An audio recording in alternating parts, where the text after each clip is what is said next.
Salve, salve, doutores e doutoras de todo o Brasil. Estamos iniciando mais um encontro aqui no Que Concursos, no YouTube do Que. Mais uma live sempre focada na sua preparação, na busca pelo seu sonho e a nosso privilégio, né, como professores do Que Concurso, poder trazer um pouquinho mais de conhecimento para todos vocês que nos acompanham por aqui e ao mesmo tempo nos preparar também, né? Eu sempre digo que o professor, ele sempre ganha em toda e qualquer aula. Seja porque a gente se prepara para estar aqui, né? Ou mesmo durante as nossas explanações, é sempre importante, a gente sempre acaba pensando melhor, refletindo melhor. Então, para o professor é sempre muito legal também. É de fato uma via de mão dupla, todos ganhamos, tá? Para quem não me conhece, meu nome é Francisco Sanini, eu sou mestre em Direito, delegado de polícia do estado de São Paulo, autor de diversas obras jurídicas e professor de direito criminal, de um modo geral, aqui do Que Concurso. Estou com vocês em legislação especial criminal, especialmente, direito penal e direito processual penal. E, aliás, hoje o nosso encontro vai ter por foco um crime específico do Código Penal. Eu vou analisar com vocês, já estou aqui com todo o meu material separado, a minha colinha aqui para poder, para que possamos trabalhar um pouquinho sobre a Lei 13.718, tá? A Lei 13.718 de 2018, né? Ela promoveu algumas alterações importantes no Código Penal, mais especificamente na parte que trata, ou no título que trata dos crimes contra a dignidade sexual. Doutores, antes da gente avançar, hoje eu preciso fazer uma observação aqui, né? Por conta do horário, às vezes eu acho que a turma do meu prédio aqui, o pessoal que acompanha as lives já deve estar até acostumado, né? Eu sempre faço esse destaque, eu sempre faço esse registro, porque é impressionante. Às vezes eu acho que a turma aqui de casa vive me perseguindo, né? Porque é só marcar uma live no que alguém começa a fazer uma obra aqui no meu prédio. Então hoje pode ser que a gente tenha algum ruído aí, a participação de algum vizinho, participação não desejada, né? Certamente o nosso microfone aqui filtra muita coisa, mas pode ser que alguma coisinha escape. Peço a compreensão de todos. Certamente não será nada que vá atrapalhar o nosso conteúdo, o nosso estudo aqui, mas fica aí a observação, a nossa vizinhança, né? Eu moro num prédio novo, então tem muita gente ainda trabalhando nos apartamentos, razão pela qual sempre a gente tem alguns problemas aqui. Aliás, há algum tempo eu venho passando por isso durante gravações de aula, tá? Mas tenho certeza que não teremos qualquer problema, tá bom? Vamos ao que interessa, doutores. É interessante, ao falarmos da Lei 13.718, lá de 2018, é importante a gente falar que, muito embora ela tenha tido um foco específico, que foi, notadamente e sem qualquer questionamento, a criação da nova figura, né, que já não é tão nova, afinal de contas temos uma lei de 2018, a nova figura do artigo 215A, tá? 215A, que trata exatamente do crime de importunação sexual, a figura recente no nosso Código Penal, rotulada como importunação sexual. Esse foi o principal foco dessa lei. E tudo isso, doutores, vocês vão se lembrar, por conta de um episódio triste, né? Ocorrido na capital paulista, né, na cidade de São Paulo, em que um indivíduo, no interior de um ônibus, ele tinha por hábito, né, e por incrível que pareça, era um hábito, porque ele foi detido algumas vezes pela prática da mesma conduta, né? Então esse indivíduo ele tinha o hábito de se masturbar dentro de ônibus, né, de transporte coletivo, e em determinadas situações, como no caso mais emblemático, ele acabou ejaculando em uma mulher que estava lá no ônibus. Imagina a situação absolutamente constrangedora, para dizer o mínimo, né? Mas também repugnante, revoltante. A mulher está lá dentro da sua esfera de intimidade possível, né? Afinal de contas, estamos na via pública. Mas é evidente que nenhuma pessoa quer ser aviltada na sua intimidade, na sua dignidade, na sua liberdade e autonomia sexual por um terceiro, sem o seu consentimento, né? Ainda mais dessa forma. A mulher está lá sentada em um ônibus e de repente um cidadão ejacula nela. É algo absolutamente revoltante. Esse cidadão, ele foi preso em flagrante na ocasião. A ocorrência foi apresentada no distrito policial do bairro Jardins, né? Salvo engano. E o delegado responsável pela análise do caso acabou decretando a prisão em flagrante deste indivíduo pelo crime de estupro, né? Então ele foi preso pelo crime do artigo 213 do Código Penal, crime de estupro, mais conhecido, né, da comunidade jurídica e das pessoas de um modo geral. Porém, ao ser apresentado na audiência de custódia, né, a audiência de custódia é aquela que tem por objetivo avaliar a legalidade de uma prisão em flagrante e, sobretudo, se houve algum abuso por parte da polícia ou das polícias no momento da prisão em flagrante, assegurando assim os direitos do preso. Na audiência de custódia, o Poder Judiciário acabou relaxando a prisão em flagrante. Quando existe o relaxamento, doutores, vejam como a aula de hoje ela traz conteúdos de direito penal, mas também de processo penal. O relaxamento da prisão significa que houve ilegalidade, tá? Então, ao relaxar uma prisão, o judiciário forma o seu convencimento, né? Se manifesta pela ilegalidade daquela prisão. Então, na audiência de custódia, o juízo competente reconheceu a ilegalidade daquela prisão em flagrante por atipicidade no artigo 213. O juiz entendeu que não houve o crime do artigo 213, que a conduta ela não se enquadrava no artigo 213 do Código Penal. E diante disso, doutores, obviamente, nós tivemos uma enorme repercussão nas mídias, de um modo geral, nas redes sociais, na imprensa e também no meio jurídico. Muito se discutiu no meio jurídico se aquela conduta de fato não poderia se adequar a uma outra figura penal, se existia de fato um limbo, né, um vácuo legislativo que fomentasse a prática de condutas semelhantes, tá? E foi justamente com o intuito de acabar com qualquer polêmica nesse sentido, há, inclusive em doutrina, quem sustentasse ali que essa conduta poderia se adequar a outros tipos penais, que não seria necessário uma lei para abordar especificamente esse ponto. É inegável que, bem ou mal, a lei ela traz uma resposta mais clara para condutas como essa, né? Não por acaso, a doutrina diz que a lei 13.718, ela é mais um exemplo do chamado direito penal simbólico, né? O direito penal simbólico muito bem explicado pela doutrina espanhola, no seguinte sentido: no direito penal simbólico, o legislador, primeiro, ele identifica um problema na sociedade. Na sequência, ele se identifica com o problema, afinal de contas, o legislador, ele também faz parte da sociedade, ele integra aquela sociedade, então ele sofre com as mesmas mazelas. E na sequência, ele faz o quê? Ele reage. E como ele reage? Por meio de uma lei penal.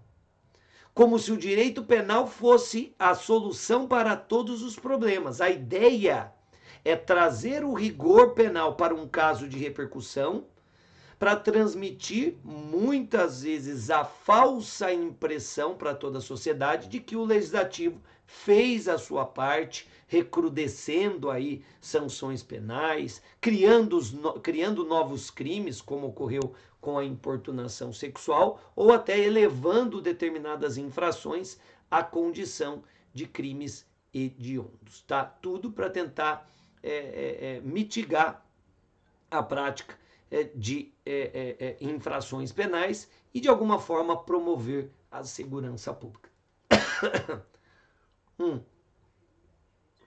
Deixa eu molhar já a garganta, que ela já está seca. Então, doutores, foi sob tal perspectiva que surge, que vem a lume a Lei 13.718 de 2018, e, como eu disse, promovendo algumas mudanças importantes, especialmente a criação desta nova figura do artigo 215-A do Código Penal. Já no artigo 1º da lei, lembrando que essa lei ela acabou acrescentando vários dispositivos no Código Penal, mas o artigo 1º dessa lei é interessante por quê? Porque basicamente ele resume todas as mudanças que ela promove, que a lei promove. Vamos ver. Esta lei tipifica os crimes de importunação sexual e de divulgação de cena de estupro, tá? Torna pública incondicionada a natureza da ação penal dos crimes contra a liberdade sexual e dos crimes sexuais contra vulnerável, outro aspecto muito relevante, né? Os crimes contra a dignidade sexual, num primeiro momento, de ação penal privada, ou seja, era dever da vítima, né? Cabia à vítima ou seu representante legal perseguir criminalmente autores de crimes, né? Porque tamanha a invasão, tamanha a ofensa, né? Produzida na vítima, todos os danos psicológicos, sobretudo, que muitas vítimas, a ideia pelo menos era essa, né? Muitas vítimas não queriam reviver o trauma, né? Serem revitimizadas, revivendo esse trauma, esse crime terrível em várias esferas da justiça criminal, na delegacia, depois no processo, eventual outras situações. Então, por tudo isso, o crime era de iniciativa privada. A vítima vai decidir se o autor do crime vai ser perseguido criminalmente ou não. Num segundo momento, o legislador teve uma pequena mudança, fazendo com que os crimes fossem, né, alguns crimes fossem de ação penal pública condicionada, e agora, doutores, não há mais qualquer exceção, os crimes ali passam a ser, de um modo geral, crimes de ação penal pública incondicionada. Isso significa o quê? Primeiro, cabe ao Ministério Público a persecução criminal dos autores do crime, então não é mais a vítima que tem que processar os criminosos, isso é muito bom. E segundo, essa persecução criminal ela pode ocorrer independentemente de provocação, independentemente de consentimento, independentemente de qualquer autorização da vítima, tá? Então compete ao Estado perseguir sem qualquer condição os autores desse crime. Então, outra mudança muito relevante trazida pela lei, tá? Então, ela torna pública e incondicionada a natureza da ação dos crimes contra a liberdade sexual e dos crimes sexuais contra o vulnerável, estabelece causas de aumento de pena para esses crimes, tá? E define como causas de aumento de pena o estupro coletivo, né? Também muito vinculado a um episódio ocorrido no Brasil, tristemente, onde uma mulher foi vítima de um estupro coletivo, com a participação de várias pessoas, e o estupro corretivo, tá?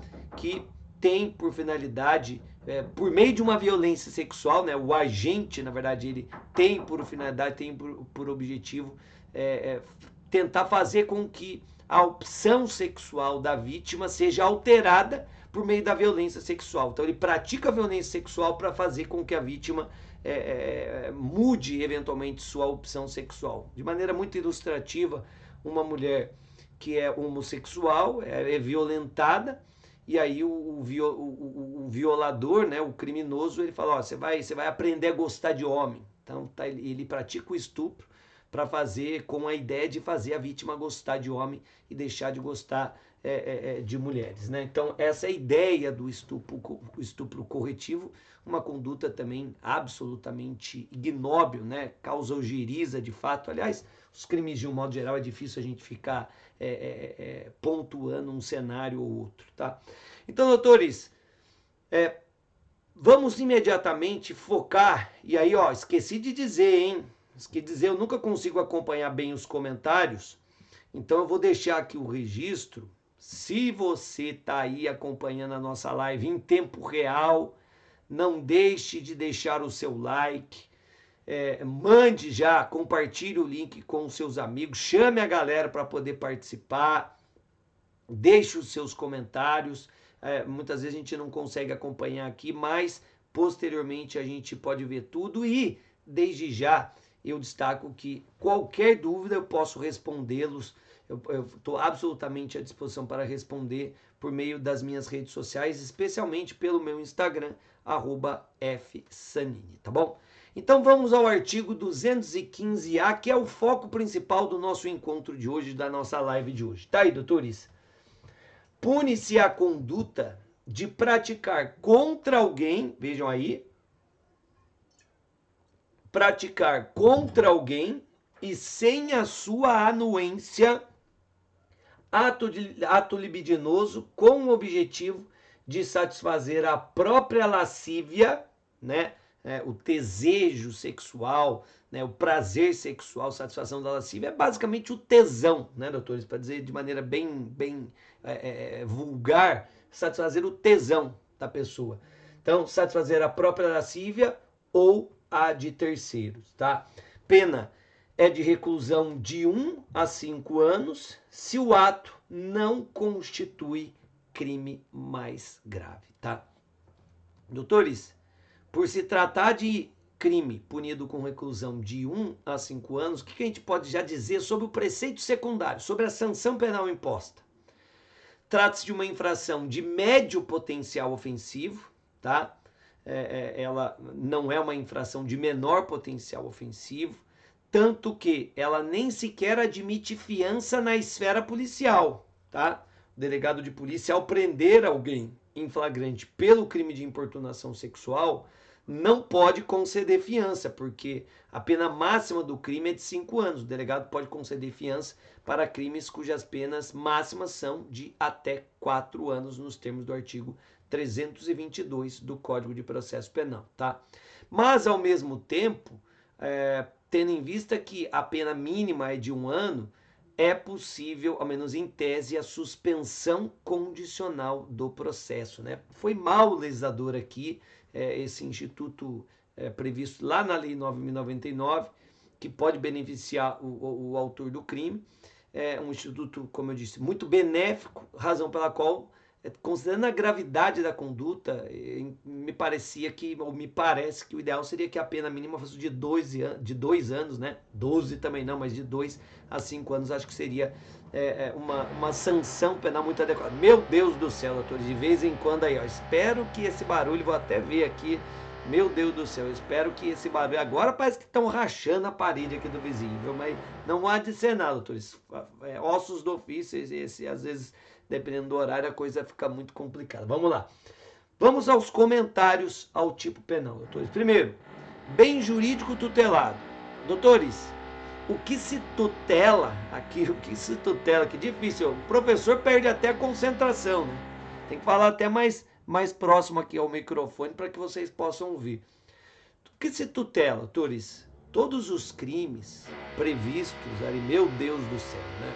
Todos os crimes previstos no título dos crimes contra a dignidade sexual, eles têm por objetivo justamente a tutela da dignidade sexual da vítima, né? No sentido de assegurar a sua autonomia sexual, a sua liberdade sexual, da pessoa não ser aí aviltada dentro da sua intimidade, sendo constrangida a participar de alguma conduta sexual ou eventualmente até presenciar alguma conduta sexual, algum ato libidinoso, tá? Então, o bem jurídico tutelado é a dignidade sexual, tá? E o objeto material? O objeto material é sempre a pessoa ou coisa sobre a qual recai a conduta punida, tá? No crime aqui a gente já viu a conduta, a importunação, ela é direcionada a uma pessoa determinada, contra alguém. Então, o objeto da conduta é a pessoa vítima do crime, tá? Com relação aos sujeitos, doutores, importante aqui a gente fazer essa pontuação. Em relação ao sujeito passivo, ou seja, a vítima, vale dizer que qualquer pessoa pode ser vítima deste crime, tá? Qualquer pessoa pode ser vítima deste crime, tá? Só faço uma pontuação, doutores, porque o crime é comum em relação ao sujeito passivo, porém, se a vítima for menor de 14 anos, ao menos em tese a gente pode vislumbrar ali o crime de estupro de vulnerável, tá? Então, a depender do caso concreto, se a vítima for menor de 15 anos, de 14 anos, a conduta pode caracterizar estupro de vulnerável, porque o estupro de vulnerável não exige, primeiro, o contato direto entre autor e vítima, né? E mais do que isso, não exige necessariamente a prática de violência ou grave ameaça, tá? Então vamos supor que um maior de idade, ele se masturbe, se ele pratique ali a masturbação direcionada a uma criança de 10 anos, tá? E a criança, inclusive, veja, em tese, ou eventualmente a criança nem sequer vê, né? Eu já tive um caso como esse, o sujeito estava numa piscina, se masturbando, olhando para menores de 14 anos, né? Então, nessa situação, aos meus olhos, o que nós temos aqui é o crime de estupro de vulnerável, tá? A gente pode ter o crime de estupro de vulnerável. Com relação ao sujeito ativo, ou seja, ao autor do crime, doutores, também estamos diante de crime comum. Pode ser praticado por qualquer pessoa. Se qualquer pessoa pode ser vítima, né, com essa observação em relação a menores de 14, é importante frisar também que qualquer pessoa pode figurar como autora, tá? Seja homem ou mulheres, tá, doutores? Muito cuidado, tá? Embora, de um modo geral, até a hora que a gente der os exemplos, vai ficar...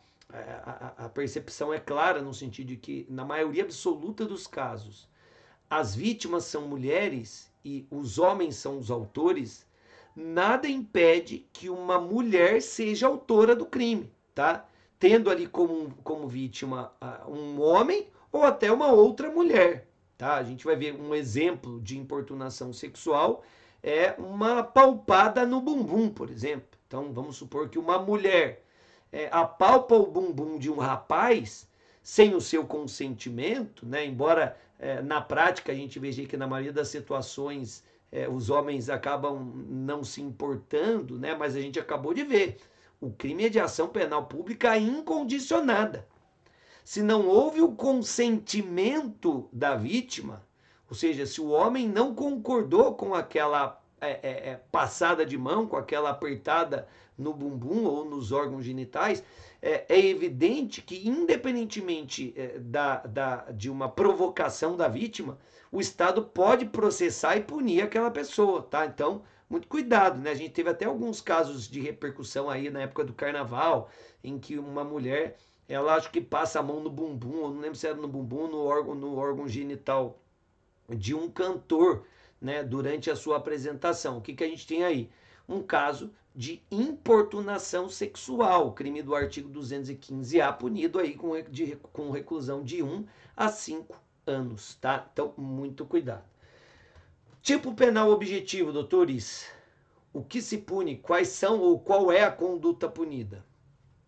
Pune-se aqui a conduta de praticar, no sentido de realizar um ato libidinoso contra alguém, tá? Então a conduta punida envolve a prática de um ato libidinoso, tá?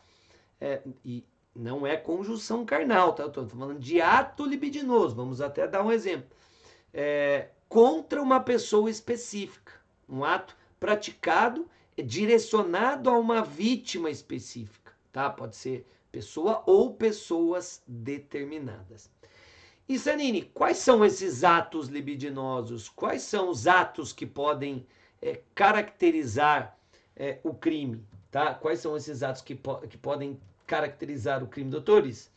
Como exemplo, eu posso citar aqui a masturbação, né? Já falamos dela, a conduta do sujeito se masturbar direcionada a uma pessoa pode caracterizar importunação sexual. Nesse sentido, é até legal, por isso que, né, como delegado de polícia, a gente tem vários exemplos, né? A gente pode dar vários exemplos.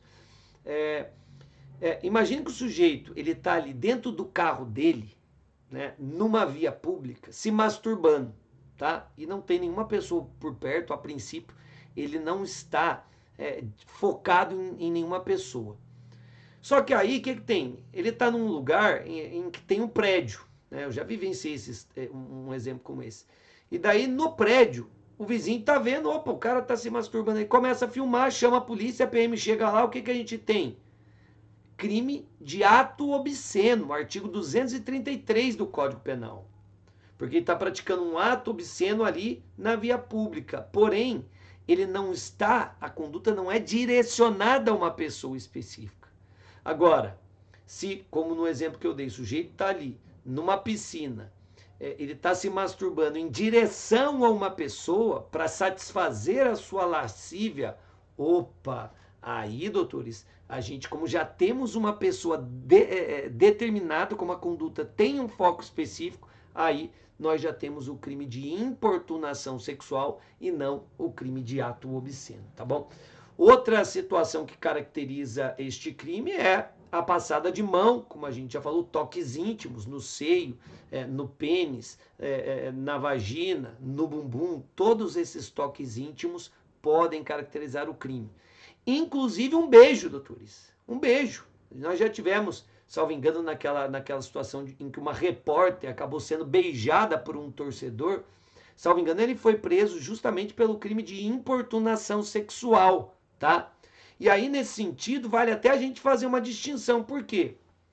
Porque, a depender das características do beijo, nós podemos ter até um crime de estupro, tá? E aí eu faço até uma analogia que me parece muito interessante. O beijo roubado, né? Dizem que beijo roubado, né, não tem problema, né? Mas juridicamente, sim.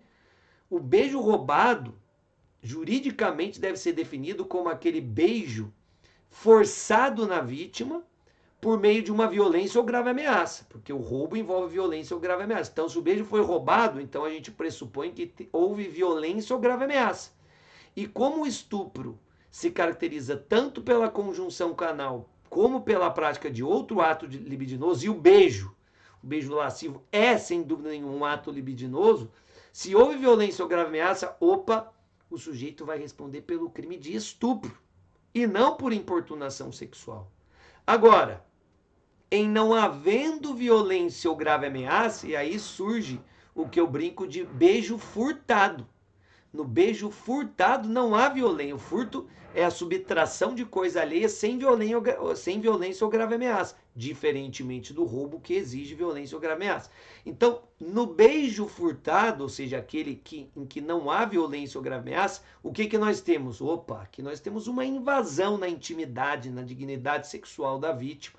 Aí, se houve de fato esse beijo com o intuito de satisfazer a lascívia, né, que é um elemento subjetivo que a gente vai comentar, aí o agente, não havendo violência, obviamente, o agente responde pelo crime de importunação sexual. Eu, particularmente, doutores, analisando aquele episódio, né, que ganhou também muita repercussão, a repórter se sentiu absolutamente ofendida, não sem razão, né, com razão, mas, doutores, tecnicamente, não me parece que naquele cenário o agente deu o beijo na repórter com a finalidade específica de satisfazer a sua lascívia. Ele beijou ela de farra ali, né? De brincadeira, né? Aparentemente, né? Não me parece, insisto, que ele deu aquele beijo para satisfazer ali os seus desejos sexuais. E inclusive nesse ponto, eu faço uma crítica ao tipo penal, porque o legislador foi mal em exigir esse dolo específico, porque se não houvesse exigido, aí sem dúvida nenhuma o crime estaria caracterizado, mas como exige, a figura exige este dolo específico, esse elemento subjetivo especial, opa, aí, ao que me parece, óbvio, só quem atua no caso é que pode dizer de maneira mais adequada, mas ao que me parece, nós não teríamos o crime do artigo 215A, tá bom? Outro exemplo, doutores, são as famosas encoxadas, né? Aquelas encoxadas dentro de transportes públicos coletivos, né? Infelizmente, muitas mulheres rotineiramente sofrem com posturas machistas, masculinas também, né? De alguns homens que acabam praticando essas encoxadas, aviltando de sobremaneira a dignidade sexual da vítima. A encoxada também pode caracterizar o crime de importunação sexual, tá? Diferença, aliás, só para reforçar, já que a gente falou, diferença entre o estupro, dentro ainda falando agora, avançando aqui no nosso estudo, um ponto que me parece muito relevante, envolve justamente essa diferença entre o crime de estupro e importunação sexual. Por quê? Como a gente disse, no crime de estupro, a característica marcante é a prática de violência ou grave ameaça, tá? Que não é uma característica da importunação sexual. E eu vou além. A importunação sexual, como no clássico exemplo que deu ensejo ao crime, ela dispensa qualquer engajamento da vítima, tá? Naquele clássico exemplo do sujeito que se masturba e ejacula na vítima, perceba, a vítima tá lá lendo o seu livro, de repente, pá, foi ofendida ali, foi agredida, né, sexualmente. Então percebam que não há qualquer necessidade de engajamento na vítima na prática do ato libidinoso, tá? Agora sim, com relação ao elemento subjetivo, tá? Com relação ao elemento subjetivo do crime. Primeiro ponto é que o crime é punido a título de dolo, tá? O crime é punido a título de dolo. Não há previsão da modalidade culposa, tá? Então não há qualquer previsão da modalidade culposa. Porém, como nós acabamos de advertir, esta figura, doutores, exige um elemento específico, um dolo específico, qual seja, o agente pratica a conduta para satisfazer a própria lascívia, o seu desejo sexual. Daí porque nós dissemos, olha, naquele caso ali da repórter da TV, que foi beijada ali no rosto pelo torcedor, me pareceu uma conotação mais jocosa do que um desejo claro e inequívoco de satisfazer o seu tesão, né, doutores? E por mais que o caso possa despertar algumas dúvidas, se há dúvida, doutores, no processo penal, a dúvida deve ser favorável ao réu, né? Princípio do indúbio pro réu, consectário, consequência natural do estado constitucional de inocência. E como eu disse, doutores, aos meus olhos, foi mal o legislador ao exigir esse dolo específico. O legislador não poderia nem precisava exigir o dolo específico. Ó, ele pratica o ato libidinoso contra a vontade de alguém, porque, obviamente, se a vítima concorda com a prática do ato libidinoso, o fato é atípico, não há que se falar em crime. Mas se ele pratica um ato libidinoso contra alguém, pouco importa, doutores, pouco importa qual é a sua finalidade, se é para satisfazer o seu tesão ou não, se foi de maneira jocosa. Já houve uma invasão, já houve uma violência, né, sexual ali, uma forma de violência sexual, e que já deveria ser suficiente para a caracterização do crime. Eu não me importo, não é relevante se ele praticou aquele ato para satisfazer a sua lascívia ou não, tá? Isso porque, doutores, veja um exemplo que fica fora do alcance desse tipo penal. Imagina que um agente vê uma mulher muito bonita, né, andando por uma balada, por uma festa, ela está ali de vestido, o agente chega e levanta a saia dela para se vingar.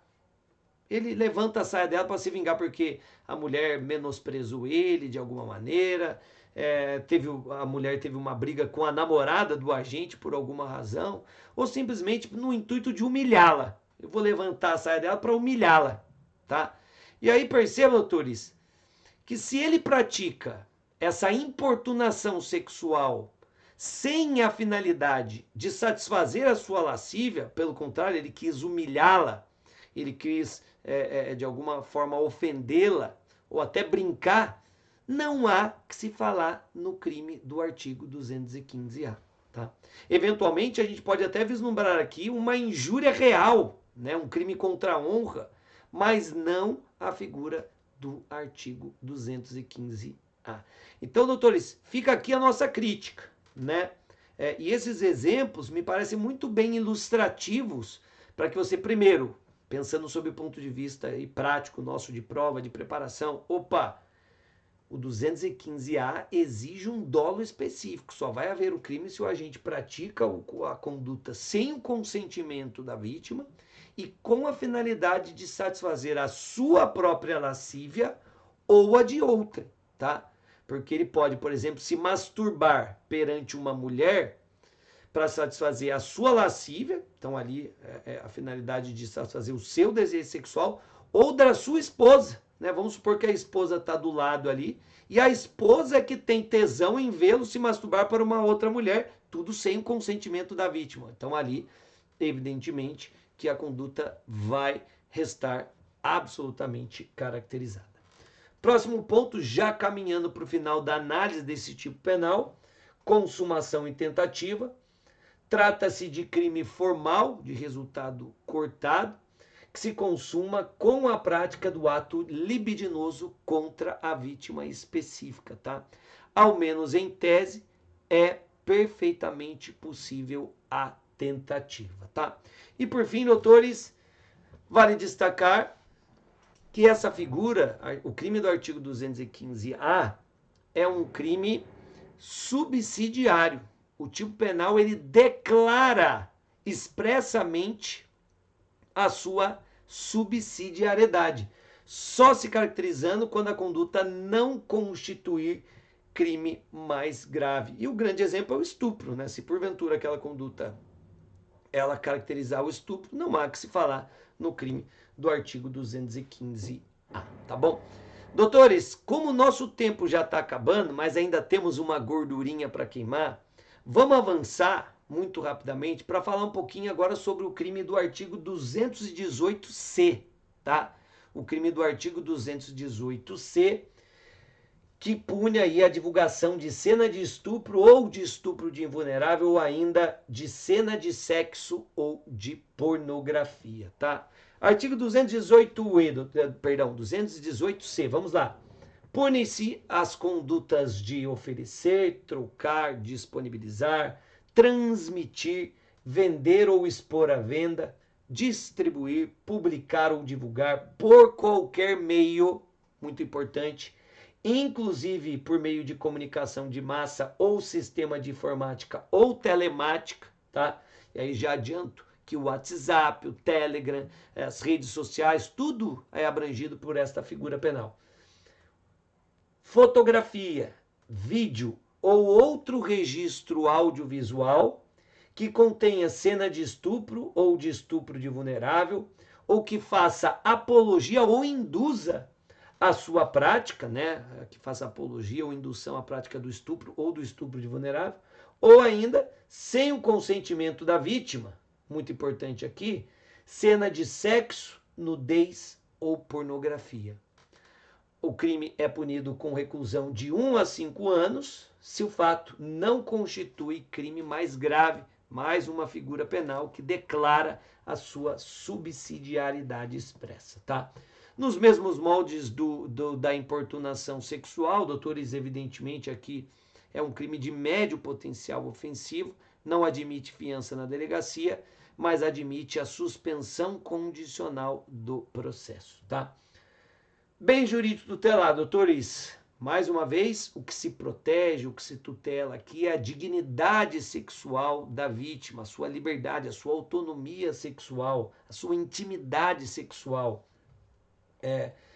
que obviamente é aviltada nas situações em que se divulga ali a cena de estupro, cena de sexo, nudez ou pornografia de um modo geral, tá? Com relação aos sujeitos, doutores, o crime é comum e qualquer pessoa pode figurar como autor ou vítima, tá?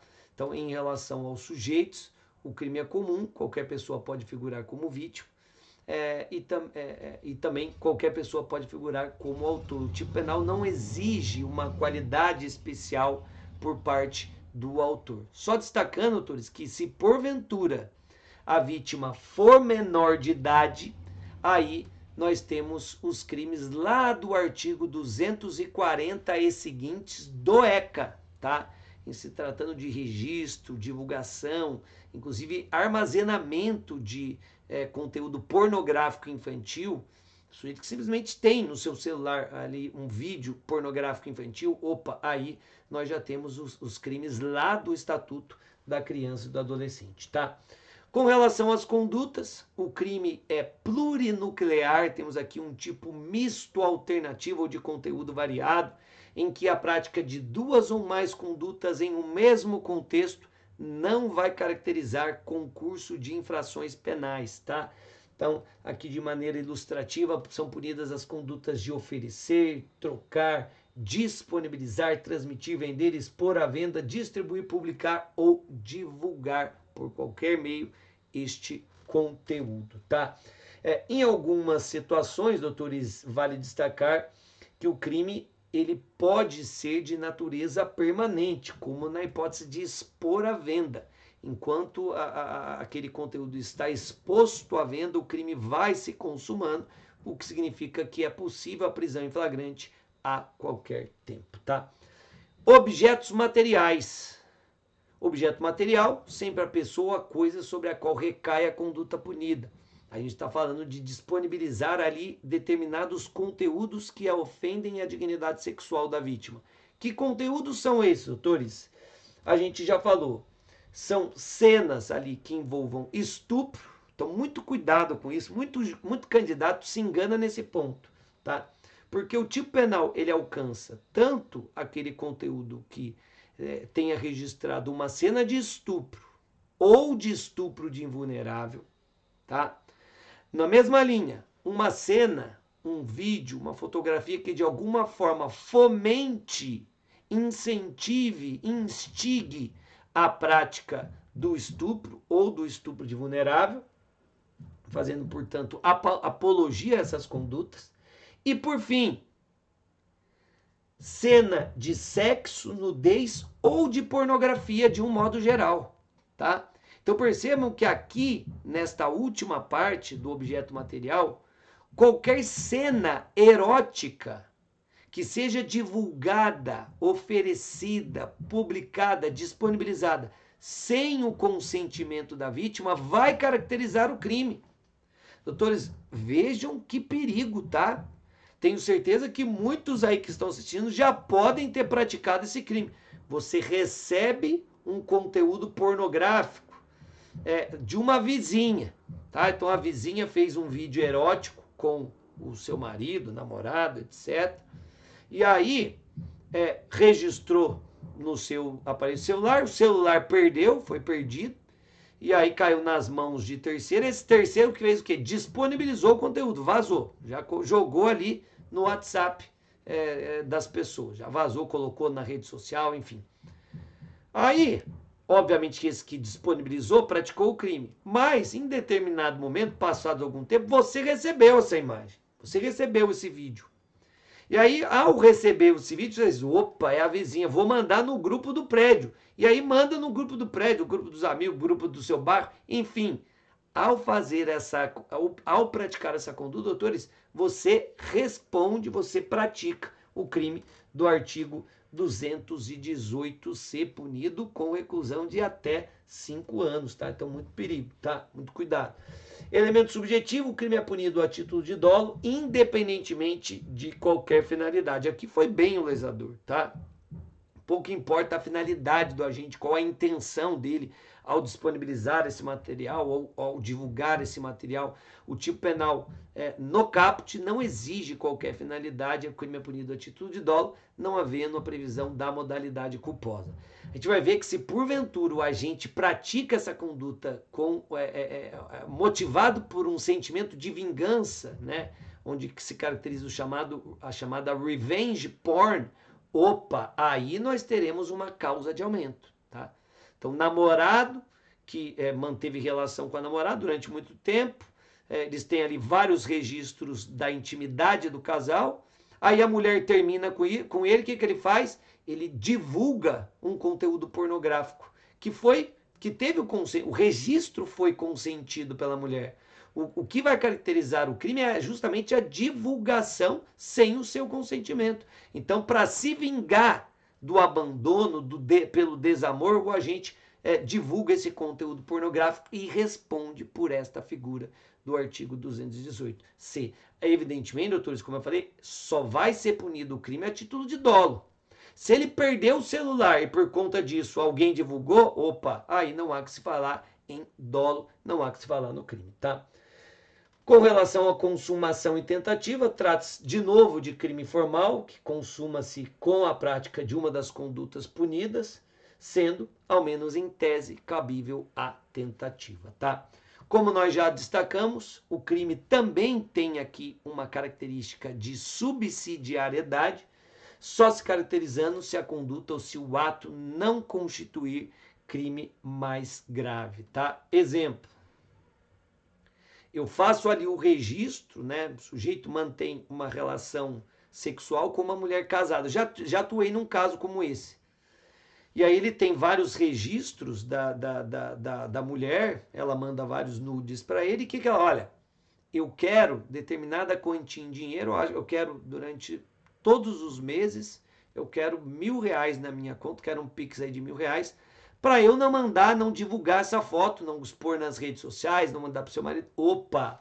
Aí essa conduta já vai caracterizar o crime de extorsão, tá? Crime mais grave. Aí o agente responde por extorsão e não pelo crime do artigo 218C, tá? Ou, outro exemplo, namorado, mantém relação com a namorada, tem vários registros, eles terminam, ele fala para a namorada, ó, ou você mantém uma última relação sexual comigo, ou eu vou divulgar todo esse conteúdo. Então perceba, existe aí um constrangimento para que a mulher mantenha nova relação sexual com ele. Perceba que o que nós temos é uma clara ameaça. Opa, aqui, se a mulher cede e mantém sexual com o sujeito, ele responde pelo crime de estupro. A conduta vai caracterizar o crime de estupro e não o crime do artigo 218C. Para fechar, doutores, causas de aumento, tá? No parágrafo 1º do 218C, a pena é aumentada de 1/3 a 2/3 se o crime é praticado por agente que mantém ou tenha mantido relação íntima de afeto com a vítima. Aqui, então, percebam, essa causa de aumento, ela tem uma natureza de crime bipróprio, porque tanto o autor quanto a vítima precisam de uma característica específica, ou seja, eles precisam ter mantido uma relação íntima de afeto. Então, namorado, namorada, marido com mulher, e por aí vai. Tá? A doutrina pontua que aquelas relações muito superficiais, né? O sujeito conheceu a mulher numa balada, mantiveram uma relação de afeto, registraram, opa, esse tipo de relação que não tem, que é marcado por uma superficialidade, relações frívolas, né? E nesse caso, há em doutrina quem sustente que aí não vai incidir essa causa de aumento. E, por fim, também teremos a causa de aumento de 1/3 a 2/3, se o agente pratica uma dessas condutas com fim de vingança ou humilhação, tá? É aqui que surge, como nós já falamos, a chamada revenge porn, tá? Na revenge porn também teremos uma causa de aumento de pena. Então eu vou ali para humilhar a vítima que largou de mim, para me vingar da namorada que acabou me traindo com outra pessoa e por aí vai, tá? Para fechar, causa excludente de ilicitude, parágrafo 2º, não há crime quando o agente pratica as condutas descritas no caput deste artigo em publicação de natureza jornalística, científica, cultural ou acadêmica, com a adoção, obviamente, de recurso que impossibilite a identificação da vítima, ressalvada sua prévia autorização, caso seja maior de 18 anos, tá bom? Doutores, com isso a gente fecha mais uma live aqui no YouTube do Que. Eu queria destacar para todos vocês aqui que no dia 22 de julho nós vamos ter um aulão presencial em São Paulo. Vai ser muito legal estar com vocês. Eu estou animadíssimo para isso, para esse encontro. Vou falar sobre legislação especial criminal, um aulão focado na sua preparação para a Polícia Civil do Estado de São Paulo. Vai ser o maior concurso dos últimos tempos, 3.500 vagas, e, ao que tudo indica, se bobear, a gente pode ter até edital divulgado já no dia desse aulão, dia 22 de julho, segundo o delegado-geral, vai ter edital até o final de julho, então o edital já deve estar aí no forno, prontinho para sair, e quem sabe esse aulão já vai ser com o edital, a gente já pode até dar uma direcionada. As vagas são limitadíssimas, razão pela qual não percam tempo, se inscrevam, entrem no site do Que, ou eventualmente podem ali acompanhar pelas minhas redes sociais. Estou sempre divulgando essa aula e vai ser um prazer vê-los lá. Vamos nos conhecer, vamos estreitar nossa relação, afinal de contas, doutores, tenho certeza que muito em breve seremos colegas, tá bom? Por hoje é só, um grande abraço, fiquem com Deus e tchau, tchau.